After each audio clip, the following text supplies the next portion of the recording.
Clostridium difficile, commonly referred to as C. difficile or C. diff, is a bacterium that can cause severe diarrhea and other intestinal conditions such as colitis, inflammation of the colon. It is a leading cause of healthcare-associated infections but can also occur in the community. C. difficile infections (CDI) typically arise after the use of antibiotics, which disrupt the normal balance of bacteria in the gut, allowing C. difficile to multiply and produce toxins. These toxins can damage the lining of the intestines and cause inflammation. Causes and risk factors. The primary cause of a C. difficile infection is the overgrowth of C. difficile bacteria, often triggered by the disruption of normal gut bacteria due to antibiotic use. Several antibiotics are linked to a higher risk of CDI, including clindamycin, cephalosporins, fluoroquinolones, and penicillins. Key risk factors include recent antibiotic use. C. difficile spores are often present in the gut but are kept in check by normal gut bacteria.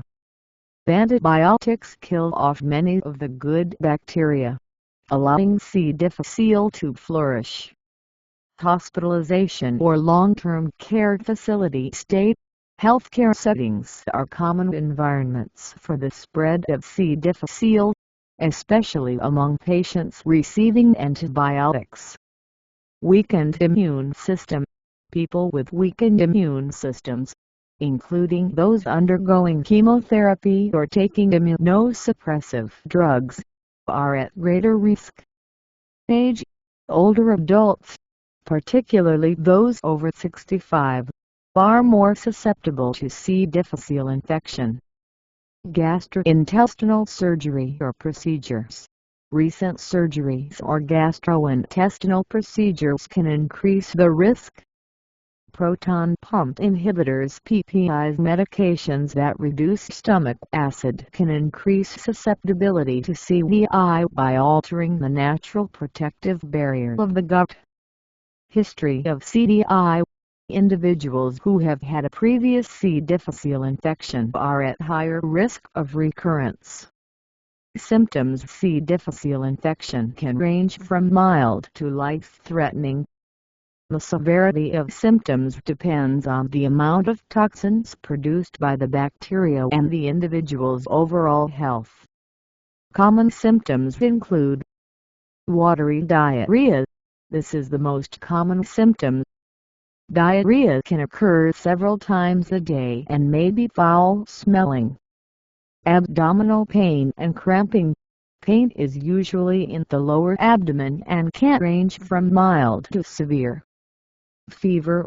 A low-grade fever is common but can be higher in more severe cases. Loss of appetite.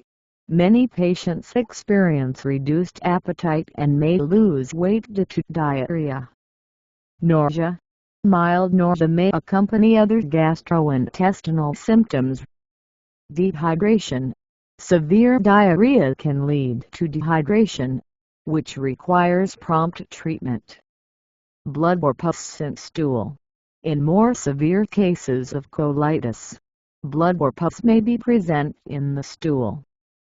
In severe cases, C. difficile can cause pseudomembranous colitis, inflammation of the colon characterized by the formation of pseudomembranes, or patches of inflammatory cells and tissue debris on the colon lining. Toxic megacolon. The rare but life-threatening complication where the colon becomes severely distended and inflamed. Sepsis. If the infection spreads outside the colon, it can lead to a systemic, life-threatening response called sepsis. Diagnosis. Diagnosing the C. difficile infection involves a combination of clinical evaluation, symptom assessment, and laboratory tests. Stool tests.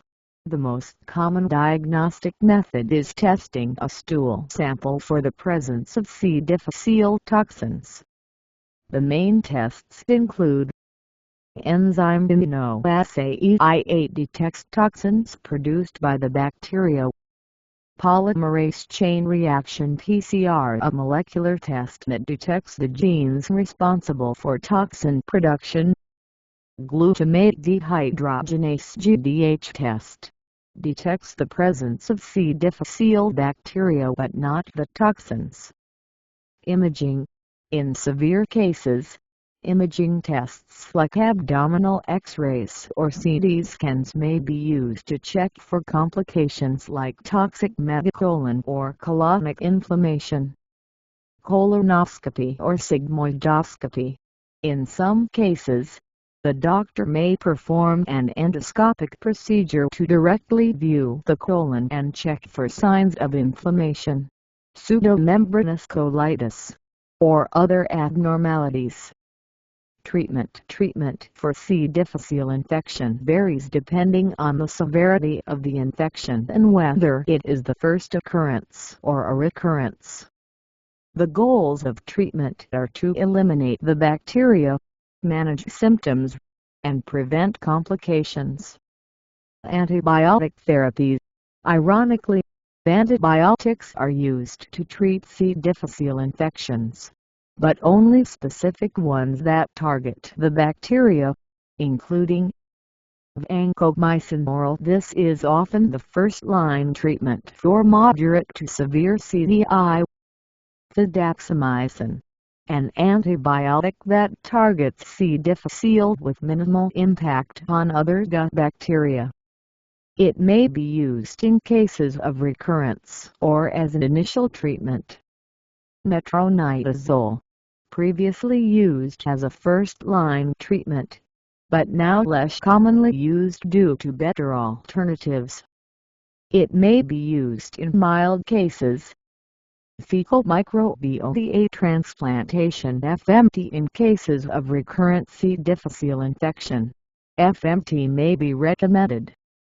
This procedure involves transplanting stool from a healthy donor into the infected person's colon to restore the balance of beneficial bacteria and suppress the growth of C. difficile. Probiotics. While the evidence is mixed, some healthcare providers may recommend probiotics to help restore the balance of gut bacteria. However, these are not the primary treatment for C. difficile. Supportive care. In severe cases, hospitalization may be required to manage dehydration and malnutrition. Intravenous fluids, electrolytes, and, in some cases, surgery may be needed for patients with complications like toxic megacolon or bowel perforation. Surgical intervention. In extreme cases of life-threatening colitis, surgery to remove the diseased part of the colon colectomy may be necessary. Preventing C. difficile infection, particularly in healthcare settings, is a key focus of infection control efforts. Judicious antibiotic use. Limiting the use of broad-spectrum antibiotics and only prescribing them when necessary helps reduce the risk of disrupting gut bacteria and causing C. difficile infections. Hand hygiene. Proper hand washing with soap and water is crucial, as alcohol-based hand sanitizers do not effectively kill C. difficile spores. Isolation precautions. In healthcare settings, patients with C. difficile infection are often placed in isolation to prevent the spread to others. Healthcare workers should use gloves and gowns when caring for these patients. Environmental cleaning. C. difficile spores can survive on surfaces for long periods.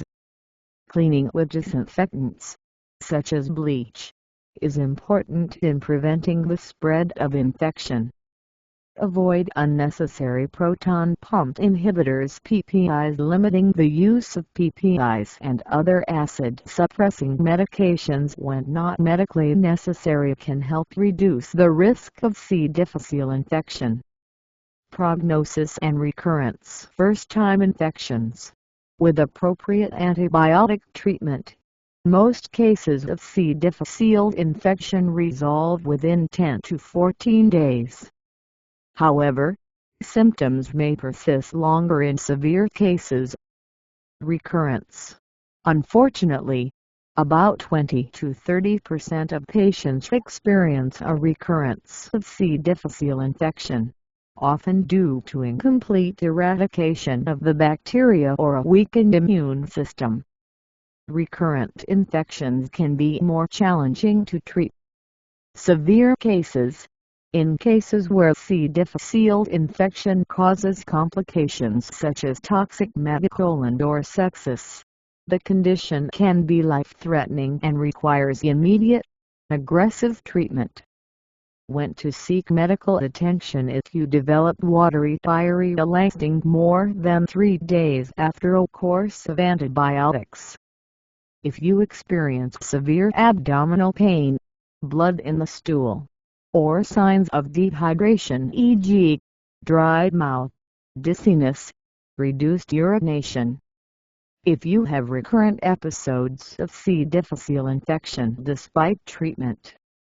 C. difficile is a serious infection, especially in vulnerable populations, but with early diagnosis and appropriate treatment, most patients recovered fully. However, preventing infection, particularly in healthcare settings, remains a key priority.